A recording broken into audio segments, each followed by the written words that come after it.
Ever since I started reviewing these arcade archive Neo Geo releases, I've been tackling games that were from the Neo Geo's early library.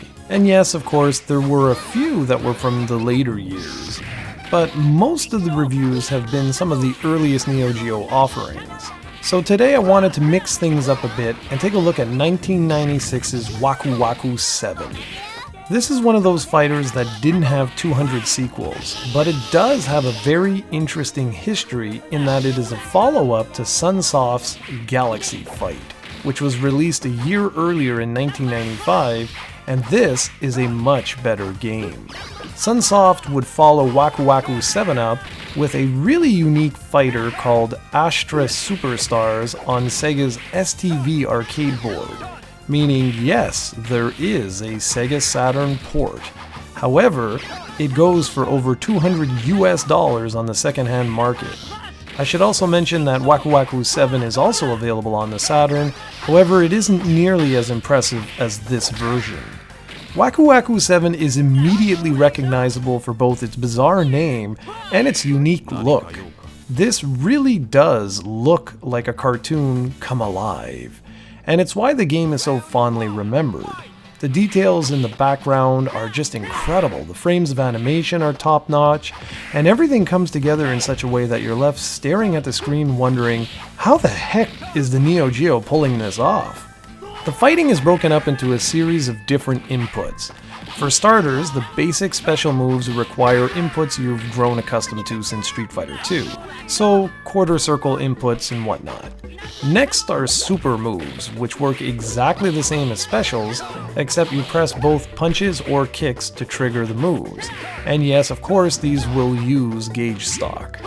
Finally, you have access to the Hara Hara moves, which are super specials. These require an extended period of time to charge up, and the whole screen flashes warning, letting your opponent know what's coming.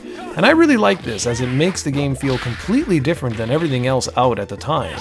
You can only use these super specials when you're safe, and given the insanity that's constantly going on the screen, that means you're not really going to have that much time to use them, and I like that.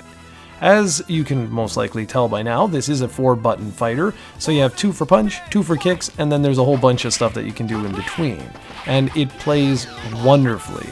There are also a wide array of mashable moves, which include comebacks, guards, and more. And these are really cool because they allow you to bounce back into the fight.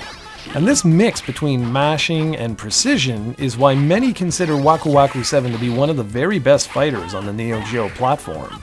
The only negative that I can really think of right now is that there are only 7 playable characters in the game's story mode and 9 in versus mode.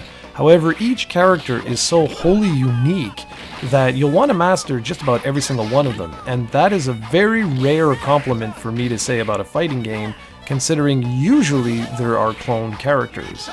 Several weeks back, I showcased the Hori Switch arcade stick, and it's games like Waku Waku 7 that really show that peripheral's value. This game is fantastic and deserves to be played. It's well worth picking up an arcade stick for this game alone, but when you throw in the Last Blade, Mark of the Wolves, and all the new fighters coming to the Switch, well, you can't go without one. This game comes highly recommended, and it really is an essential fighter for your Nintendo Switch.